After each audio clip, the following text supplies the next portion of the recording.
हम लोग कहाँ तक पढ़ चुके थे? हम लोग टाइप ऑफ एडजॉर्प्शन में फिजिको और कीमो के बारे में डिटेल में पढ़ चुके। दोनों का डिफरेंस आप लोग जरूर नोट में लिख लेना, ठीक है? बाकी टॉपिक क्लियर हो चुका है। आज हम लोग को लास्ट क्लास में बताया गया था क्या पढ़ना है, factor that affect the adsorption, factor that affect the adsorption.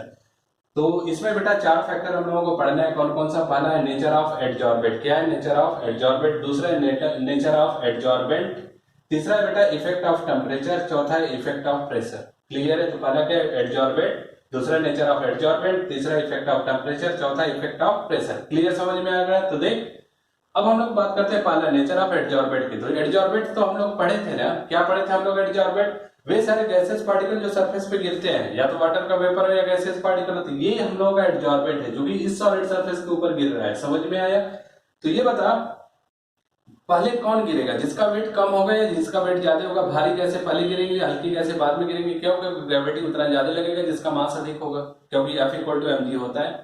तो देख, जो गैसें भारी होंगी वो पहले गिरेंगी, जो हल्की होंगी वो गिरने वाली नहीं है, क्योंकि हल्की गैसें हमेशा क्या रहती है बेटा? ऊपर। अब भारी गैसें कहाँ रहती है? अर्थ के पास में। तो देख, adsorption is directly proportional to क्या हो गया बेटा? गैसों के मॉलिक्यूलर मास के। जिसका मॉलिक्यूलर मास अधिक होगा उसका एडजॉर्प्शन हाई होगा, जिसका मॉलिक्यूलर मास कम होगा उसका एडजॉर्प्शन कम होगा। पूरा समझ में आया? कोई दिक्कत? चल आगे की बात करते हैं। तो इसका मॉलिक्यूलर मास हाई है, डायरेक्टली प्रोपोर्शनल है, तो इसका एडजॉर्प्शन भी हाई होगा। इसका मॉलिक्यूलर मास कम है तो इसका एडजॉर्प्शन कम होगा। क्लियर आया? कोई दिक्कत? तो चल कंपेयर करते हैं। पहले एग्जांपल की बात करते हैं। तो पहले एग्जांपल में हम लोगों ने दो गैस लिया, एक CO2 लिया और एक क्या लिया बेटा? CO। अगर CO2 के मॉलिक्यूलर मास की बात करें तो 12 ग्राम, 16 ग्राम, 16 ग्राम सबको मिलाया तो कितना आया? 44 ग्राम आया, 44 ग्राम। इसकी बात करें तो 12 और 16 कितना है? 28। अगर देखा जाए तो मॉलिक्यूलर मास, क्या मॉलिक्यूलर मास किसका ज्यादा है? कार्बन डाइऑक्साइड का। उसका क्या है? कम है। वो हल्का है, ये भारी है, तो एडजॉर्प्शन किसका ज्यादा होगा बेटा? CO2 का। CO का एडजॉर्प्शन कम होगा। पूरा समझ में आ रहा है? कोई दिक्कत? तुम लोग पढ़ाई करो और मन लगाओ, पिछली क्लास का पूरा एकदम सीखो और ये क्लास एकदम अच्छे से समझो, क्योंकि इसका बड़ा रोल है।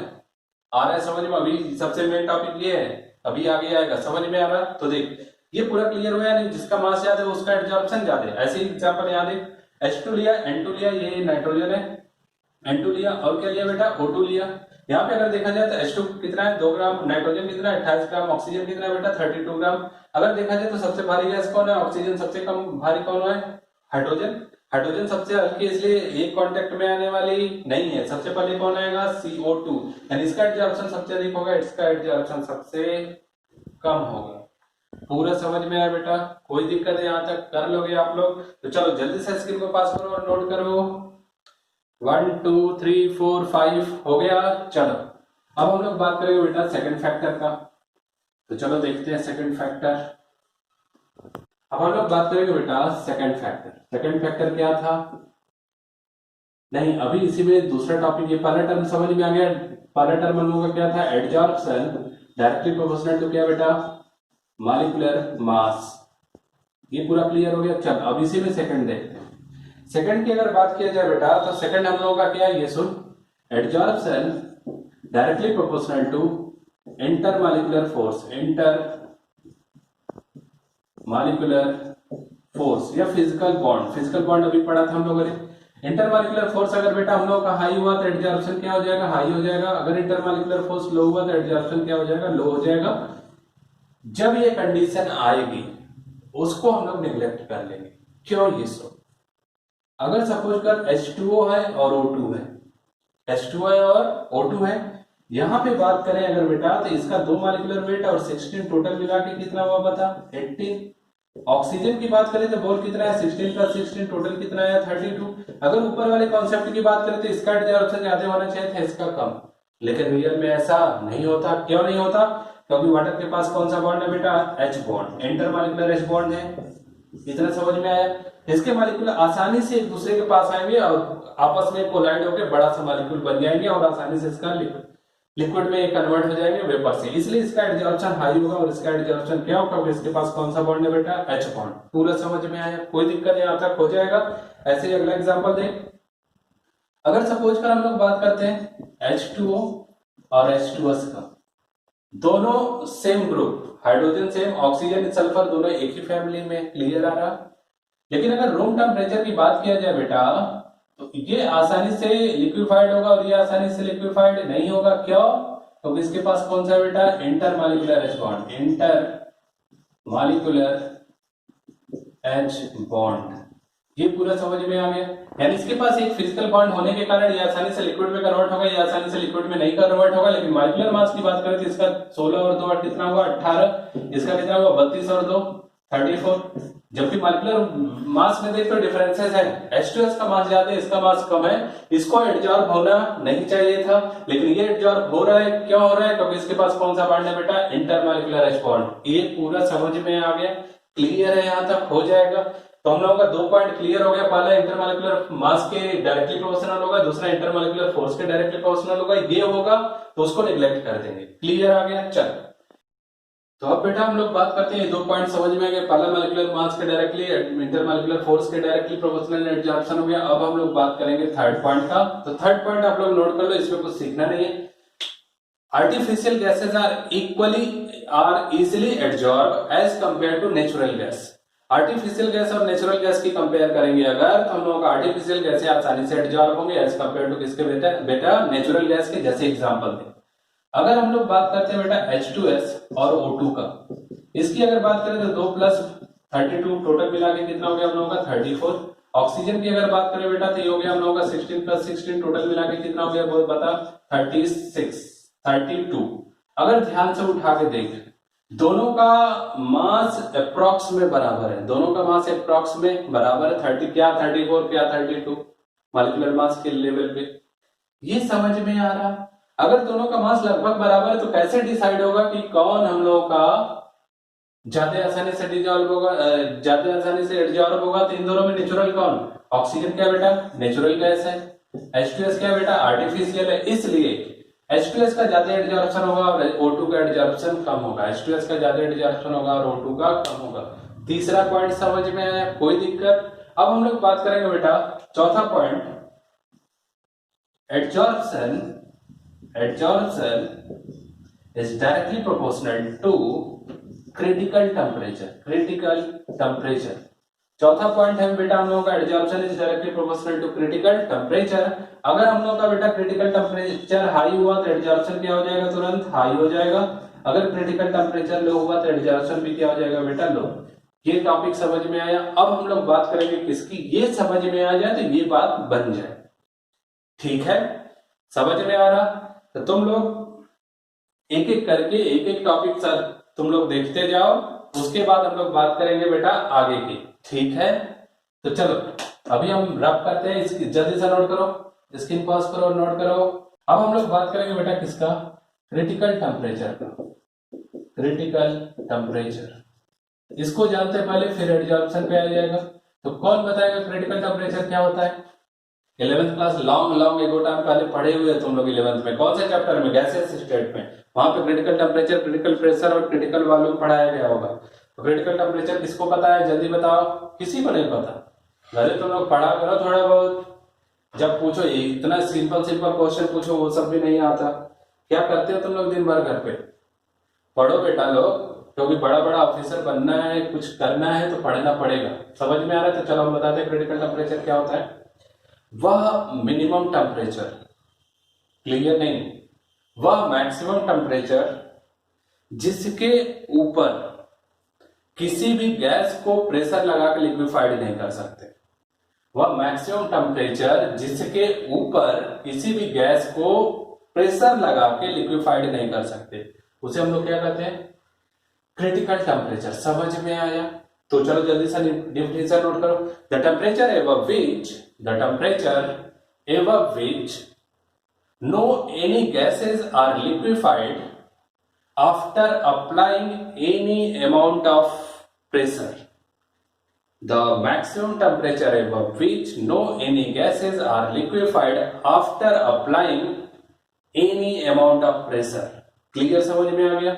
Is called critical temperature. Clear है।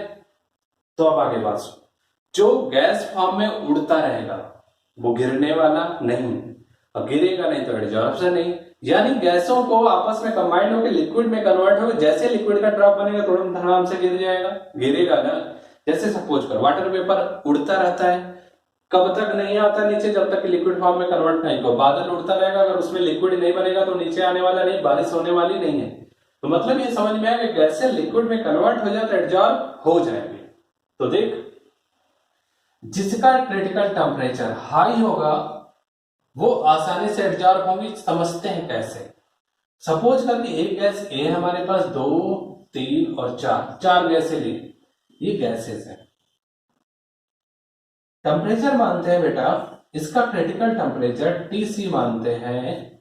ये हम लोगों का 20 डिग्री सेल्सियस, ये सपोज कर इसका है 50 डिग्री सेल्सियस, इसका मान लेते हैं 75 डिग्री सेल्सियस है, और इसका मान लेते हैं 95 डिग्री सेल्सियस है। इतना समझ में आ रहा है।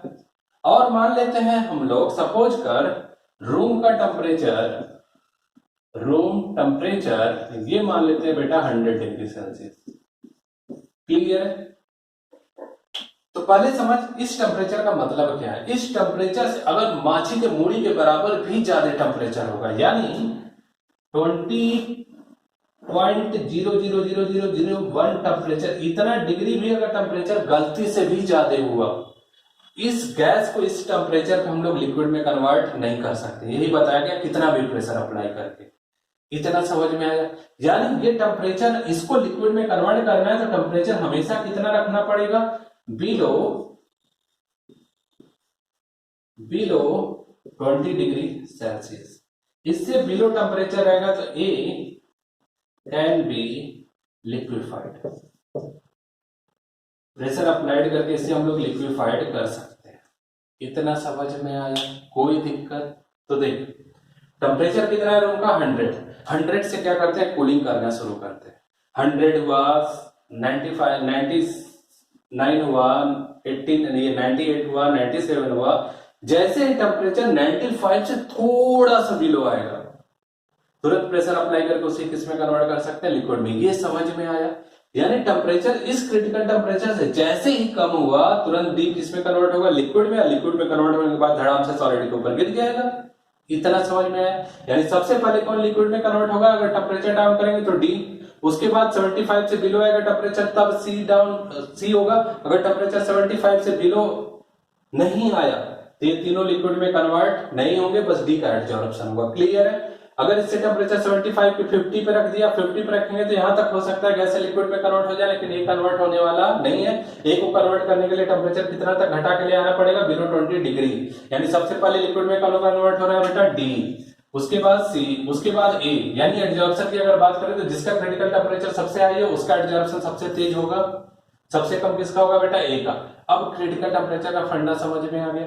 यानी अगर हम लोग बात करें एडजॉर्प्शन और क्रिटिकल टेम्परेचर की अगर रेट ग्राफ की बात करें बेटा, ये हम लोगों का क्या हो गया? एडजॉर्प्शन, और ये हो गया हम लोगों का टीसी। तो ग्राफ कैसा होगा? Straight line. यानी जिसका जिसका टेम्परेचर हम लोगों का क्रिटिकल टेम्परेचर हाई होता जाएगा, उसका एडजॉर्प्शन भी क्या होता जाएगा? बढ़ता जाएगा। समझ में आया? कोई दिक्कत यहां तक? तो आसान लग रहा है ना सब कुछ? एकदम सिंपल सी केमिस्ट्री है। बस तुम लोग थोड़ा थोड़ा मन लगाओ, बस तुम लोग थोड़ा थोड़ा मन लगाओ, खूब घूमो, लेकिन थोड़ा बहुत पढ़ो मन लगा के। बिना पढ़ाई काम चलने वाला नहीं है। तो ये पूरा क्लियर हो गया? कोई दिक्कत है यहां तक? कर लोगे आप लोग तो जल्दी से स्क्रीन को पास करो, नोट करो। टर्म आया, सेकंड टर्म हम लोगों का कौन सा पढ़ना है बेटा? Nature of adsorbent. Nature of adsorbent. तो चलो पहले एक बार देख लेते हैं एडजॉर्बेंट फिर से क्या होता है। तो हम लोगों ने पढ़ा था बेटा, कुछ गैसेस पार्टिकल सॉलिड सरफेस के ऊपर गिरे थे, तो जो गिरने का काम करता है वो एडजॉर्बेंट, जिसके ऊपर गिरता है बेटा वो एडजॉर्बेंट। यानी जो सरफेस प्रोवाइड किया, इसी सॉलिड सरफेस को, सॉलिड को हम लोग क्या कहेंगे? एडजॉर्बेंट। एडजॉर्बेंट। आगे समझ में? जो सरफेस प्रोवाइड करने का काम करेगा उसे क्या कहेंगे? एडजॉर्बेंट। जो गिरने का काम करता है ये क्या होता है? ये गैसेस पार्टिकल क्या होता है बेटा? एडजॉर्बेंट। एडजॉर्बेंट। ये पूरा समझ में आ रहा? ठीक है। तो अब हम लोग बात करेंगे इसी सॉलिड सरफेस की। तो ये बता, सिंपल सा कॉन्सेप्ट है, कोई हार्ड नहीं है। सिंपल सा सोच, मांझी की मुड़ी के बराबर अगर हम लोग सरफेस दें और एक बार सरफेस देते हैं बेटा खूब बराबर अर्थ के बराबर।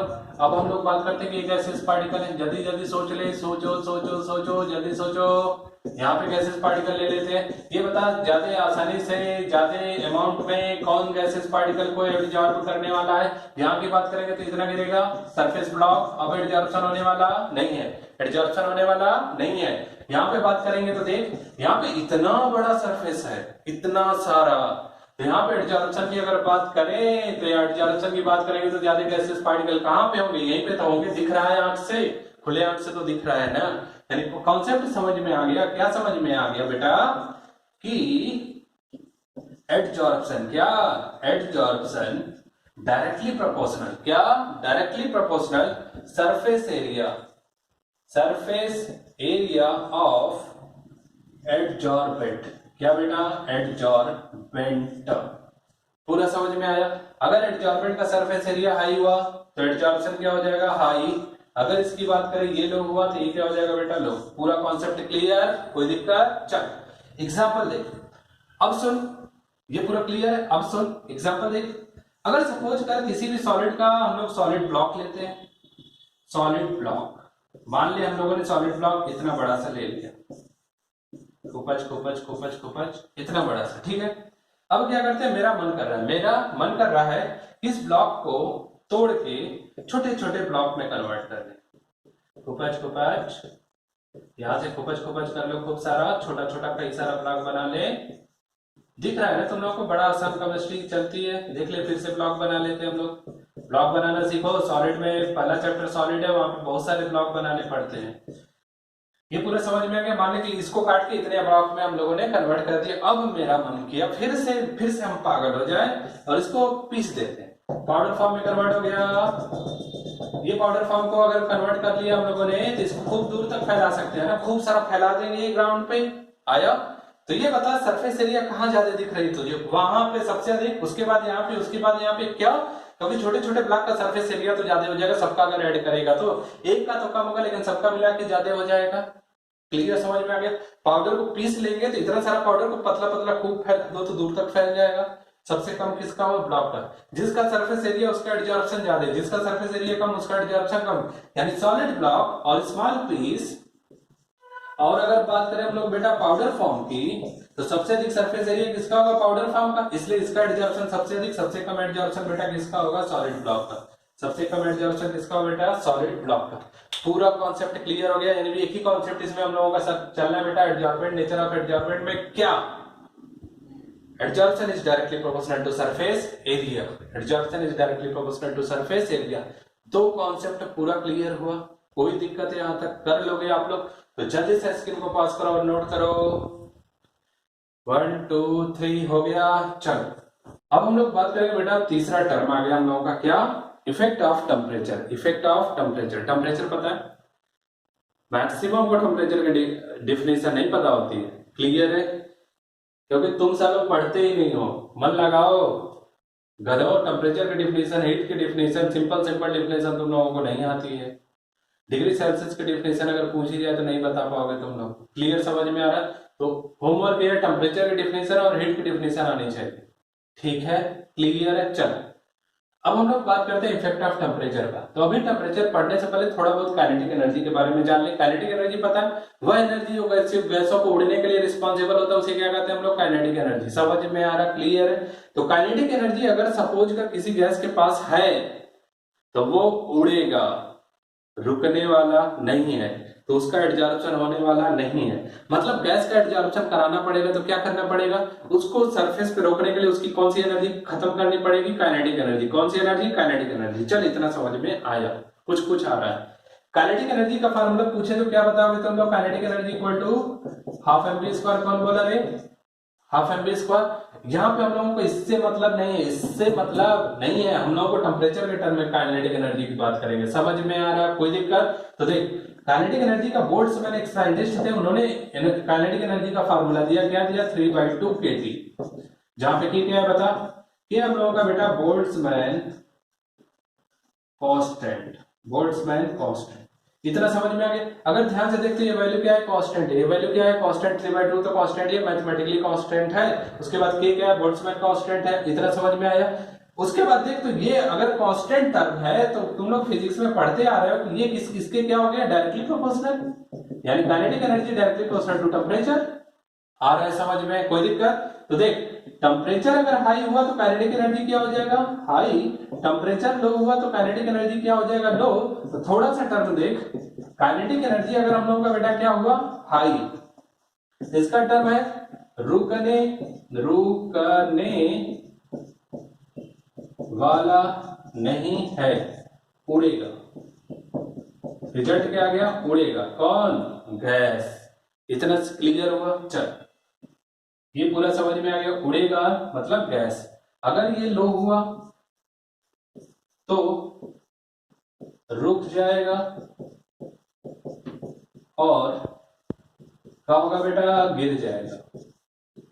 गिर जाएगा मतलब क्या हुआ? उसका एडजॉर्प्शन। सॉलिड सरफेस पे गिरेगा ना, तो क्या हो गया? उसका एडजॉर्प्शन। तो कॉन्सेप्ट क्लियर कट समझ में आ रहा है। काइनेटिक एनर्जी का directly proportional to temperature. Temperature बढ़ेगा तो काइनेटिक एनर्जी बढ़ेगी। काइनेटिक एनर्जी बढ़ेगी तो रुकने वाला नहीं है मतलब गिरने वाला नहीं है मतलब एडजॉर्प्शन नहीं होगा। यानी इस कॉन्सेप्ट में निकल के आ गया हम लोगों का नो एडजॉर्प्शन। No adsorption. तो अब तो कुछ क्लियर आ गया समझ में? क्लियर है। तो पहला कॉन्सेप्ट हम लोग का बना, देख ये पूरा क्लियर हो गया। यहां से हम लोग देख लेते हैं, इतने में देख लें। एडजॉर्प्शन, एडजॉर्प्शन अभी समझ में आया। Inversely proportional to kinetic energy. Clear? Kinetic energy directly proportional to temperature मतलब एडजॉर्प्शन के इनवर्सली प्रोपोर्शनल टू क्या हो गया? टेंपरेचर। तो देख ले। अब अगर हम लोग यहाँ पे देख ले, उधर से इधर को लिख लेना। अगर यहाँ पे बात करें एडजॉर्प्शन का, यहाँ पे काइनेटिक एनर्जी और यहाँ पे टेम्परेचर, यहाँ पे टेम्परेचर, तो देख अगर ये हाई हुआ तो ये क्या हो जाएगा? हाई। तो ये क्या हो जाएगा? लो। अगर ये लो हुआ तो ये क्या हो जाएगा? लो। और ये क्या हो जाएगा? हाई। पूरा समझ में आ गया? कोई दिक्कत है यहां तक? कर लोगे? ये बहुत सिंपल सा टॉपिक है। टेम्परेचर बढ़ाएंगे काइनेटिक एनर्जी बढ़ेगा, काइनेटिक एनर्जी बढ़ेगा तो गैसें उड़ेंगी, रुकने वाली नहीं है। रुकेंगी नहीं तो क्या होगा? नहीं होगा, नो एडजॉर्प्शन। अगर काइनेटिक एनर्जी लो हुआ तो मतलब टेम्परेचर लो है। टेम्परेचर लो हुआ तो काइनेटिक एनर्जी लो हुआ। काइनेटिक एनर्जी लो हुआ तो गैसें क्या हो जाएंगी? रुक जाएंगी। रुकेंगी और क्या होगा? गिर जाएगा। गिरेगा मतलब क्या हो गया? एडजॉर्प्शन। तो ये प्रोपोर्शनलिटी का साइन समझ में आ गया पूरा। ये प्रोपोर्शनलिटी का साइन आ गया। Adsorption is inversely proportional to kinetic energy. Kinetic energy inversely ये डायरेक्टली प्रोपोर्शनल टू टेंपरेचर, इसलिए adsorption inversely proportional to temperature. Temperature high करेंगे तो काइनेटिक एनर्जी बढ़ेगा, टेंपरेचर हाई करेंगे तो काइनेटिक एनर्जी बढ़ेगा। और काइनेटिक एनर्जी बढ़ा तो एडजॉर्प्शन क्या हो जाएगा? कम। पूरा समझ में आया? उसके बाद ये लो, ये लो, ये लो। इतना क्लियर हुआ? कोई दिक्कत यहां तक? कर लोगे आप लोग? तो जल्दी से स्क्रीन को पास करो बेटा और नोट करो आप लोग। चलो